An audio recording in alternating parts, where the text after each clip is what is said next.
Friend, அனைவருக்கும் வணக்கம். நம்ம வீட்டில் இப்போ சாப்பாடு ரெடி ஆகிட்டு, இங்கே பாருங்கள், சூடான சாதம். நாங்கள் எப்போ சோறு வடிக்க தான் செய்வோம். சூடான சாதம் எப்படி ஆவி பிறக்க பாருங்கள். சூடான சாதம். இன்றைக்கி மோர் குழம்பு வச்சுருக்கோம். இங்கே பாருங்கள், மோர் குழம்பு எவ்வளோ திக்னஸாக இருக்குது பாருங்கள். இன்றைக்கி நம்ம வீட்டில் மோர் குழம்பு. இது தாளிக்கையில் 2 வத்தல் போட்டு தாளித்தா சூப்பராக இருக்கும். மோர் குழம்பு. இதுக்கு சைடிஸ் உருளைக்கிழங்கு பொரியல். இது நம்ம இஞ்சி பூடு, சிக்கன் பொடி எல்லாம் சேர்த்து போட்டு பொரிச்சிருக்கிறோம்.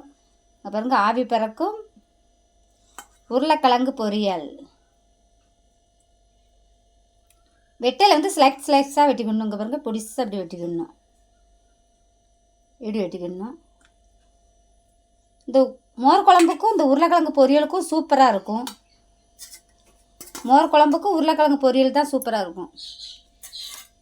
அதுக்கப்புறம் அப்பளம். இந்த மோர் குழம்பு உருளைக்கிழங்கு பொரியலும் யாருக்கெல்லாம் பிடிச்சிருக்கோ கமெண்ட் பாக்ஸில் கமெண்ட் பண்ணுங்கள். லைக் பண்ணுங்கள், ஷேர் பண்ணுங்கள், கமெண்ட் பண்ணுங்கள், சர்ப்ரைஸ் பண்ணுங்கள். இந்த வீடியோ யாருக்கெல்லாம் பிடிச்சிருக்கோ லைக் பண்ணுங்கள், ஷேர் பண்ணுங்கள். அடுத்த வீடியோவில் சந்திப்போம். நன்றி, வணக்கம். மீண்டும் வருக.